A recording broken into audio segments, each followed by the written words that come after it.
Note the disclaimer.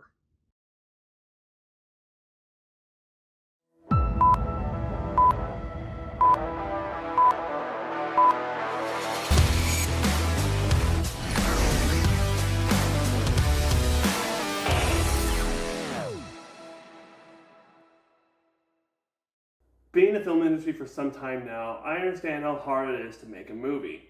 From securing funding, to shooting, to fire everything up at post, filmmaking will always have its ups and downs. Sometimes all that hard work pays off.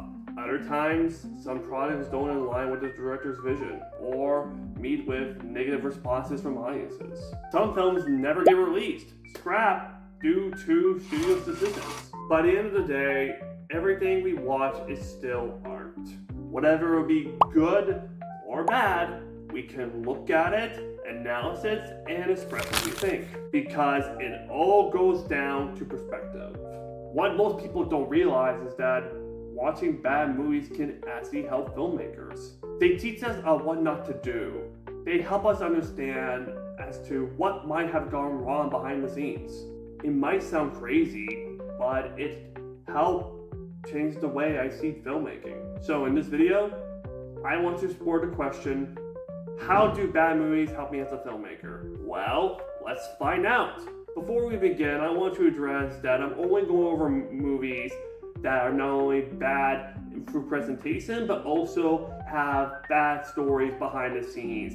What caused these movies to end up the way they are? What happened between the filmmaker and the producers? What happened with the script or the sets or whatever? Before we begin, I'd also like to address that there are a lot of bad movies out there, and going through them all will take a long time. So to keep this video brief, I'll only go over a few examples that fit within their unique ways within their own section of the video. At least how I see them. If there are other bad movies I missed that belong on this list them in the comment section below. Without further ado, let's begin.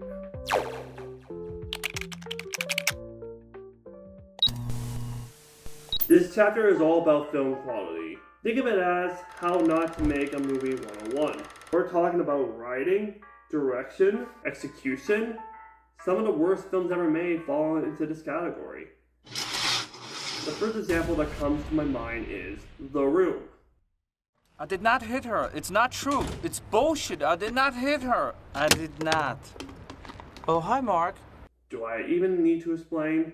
This hilariously bad movie became iconic, and it would be a crime if I didn't mention this in the video. From the awkward acting, to the random spoon shots, to the bizarre pacing, it has everything you shouldn't do. And yet, it became one of the most famous bad movies of all time. The Room's production was a huge disaster. Grace Sesterio, who plays Mark in the movie, wrote a book about his experiences working on the movie, which that book also got turned into a film adaptation, which is written and directed by James Franco. If you want to learn more about the crazy experience behind this movie, then I highly recommend you check it out, the book or the film adaptation. But not every film is enjoyably bad. Let's talk about one that generally misses the mark. The Last Phase, directed by Academy Award-winning actor Sean Penn. Miguel's attentions diminished my fears in this terrifying place. This place. Well, that's gonna win something. Up there as one of the worst movies I have ever seen, this film tries to tackle serious, real-world issues like war and humanitarian crisis, but completely loses its focus. As a filmmaker, it's hard to criticize another creator's work because you know how much effort goes into it.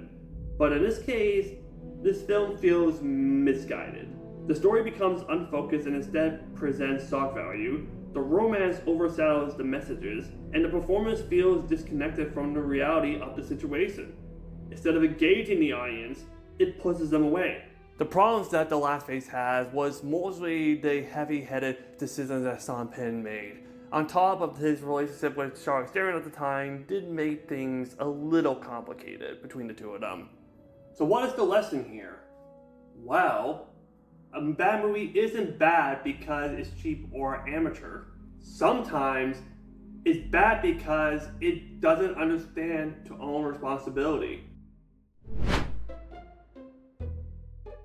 This chapter focuses on what happens behind the scenes, because sometimes a film doesn't fall on paper, it falls apart during production.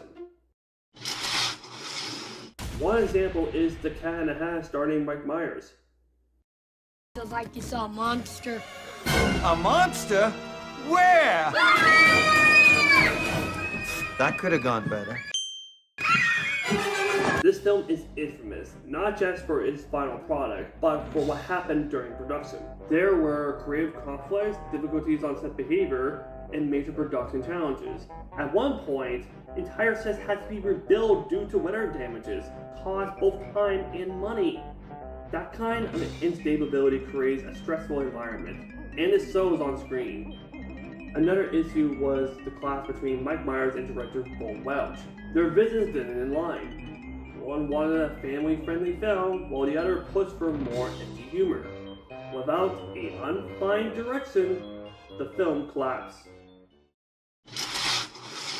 Another major example is Fantastic Four, the 2015 film. It's fantastic. Say that again? It's fantastic. No, you ain't! This film suffered from studio interferences, script rewrites, and reshoots. Director Josh Trank clashed with both the studio and writer Jeremy Slater. Different visions pulled the film in completely different directions. And when that happens, the final product feels broken. So what is the lesson here? A film is a collaboration. And if your team is not aligned, your movie won't be either.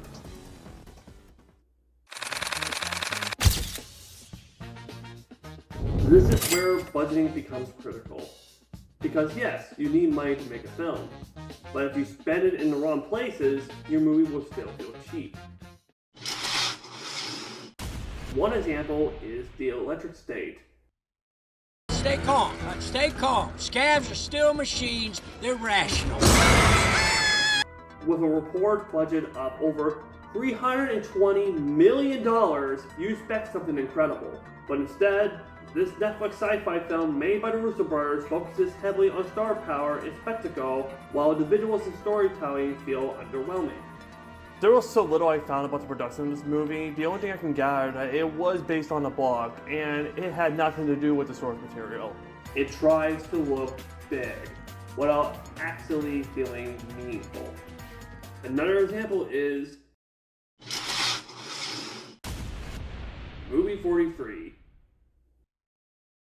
This film had a massive cast with years of development, but instead of investing in story that is supposed to bring bad taste humor, it relied on stock humor and disconnected sketches that are gross and painfully funny.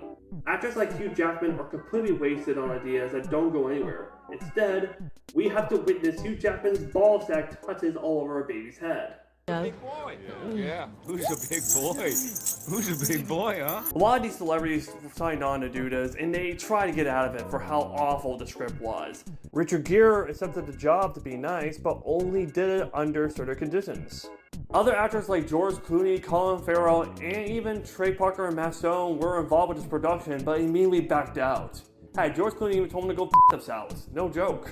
There were even some iconic directors that were involved in this, and you can tell they didn't want to be a part of the film either. The production was a complete mess, and you can tell this was doomed from the start. So what is the lesson here? If you remember the actors and not the story, then you spend your budget in all the wrong places.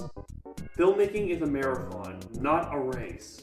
You're going to make mistakes along the way, and that's okay. I made them too, especially with my earlier films and in film school. And honestly, that's why bad movies exist. Not just to be criticized, but to be studied. There are resources. They show us what not to do, they help us to avoid the same mistakes, and most importantly, they push us to grow. Every bad movie is a lesson in disguise. A lesson in writing, a lesson in directing, and a lesson as to what happens when things don't come together as they should. So instead of asking yourself, why does this movie exist?